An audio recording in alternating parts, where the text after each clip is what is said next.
Today's editorial, The Right Balance, discusses Supreme Court's Shaheen Bagh judgment. Let's read a statement from the judgment to understand it.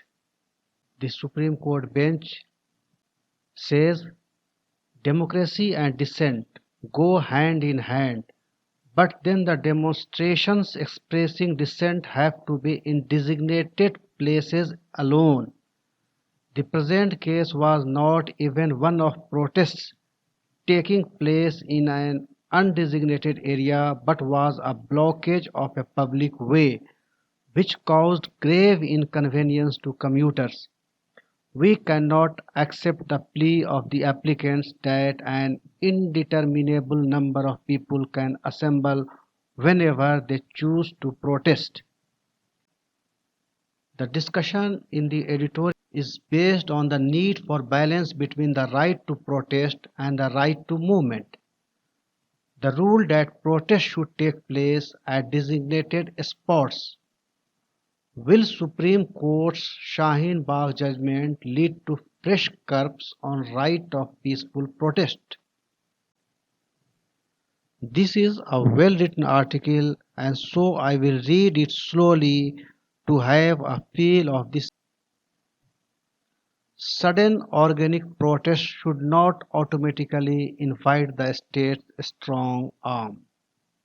Long after Shaheen Bagh became a potent symbol of democratic resistance against a discriminatory law, the Supreme Court has ventured to hold that any such indefinite blockade of a public pathway is unacceptable, and that the administration ought to take action to remove encroachments and obstructions placed during such protests.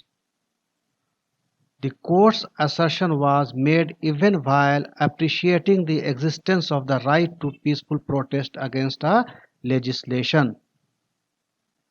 On the face of it, the court's view arises from a straightforward balancing of two contrasting rights. What are these two contrasting rights?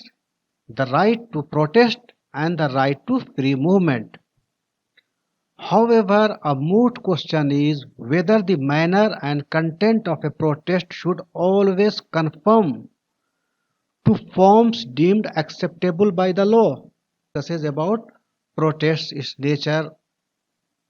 The protests by their very nature are not always rooted in legality, but rather derive legitimacy from the rightness of the underlying cause and the extent of public support.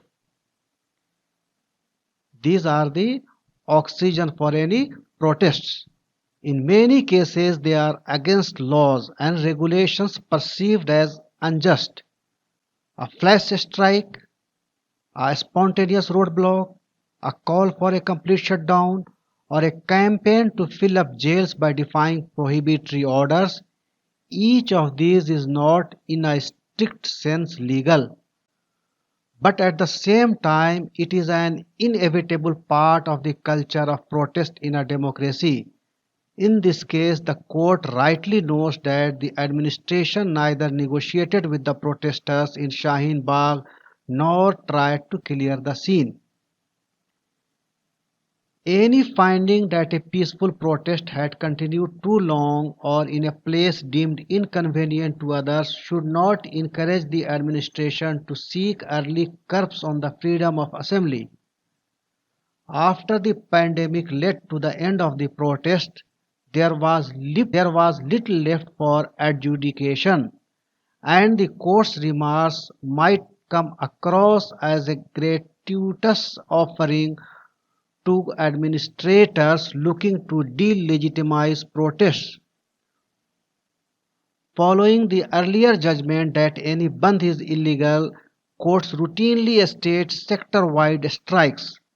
Another aspect of the present ruling is the assertion that protests should be confined to designated places. Such judicial certitude may end up undermining the larger democratic need for public expression of dissent in a manner and place that would be most effective.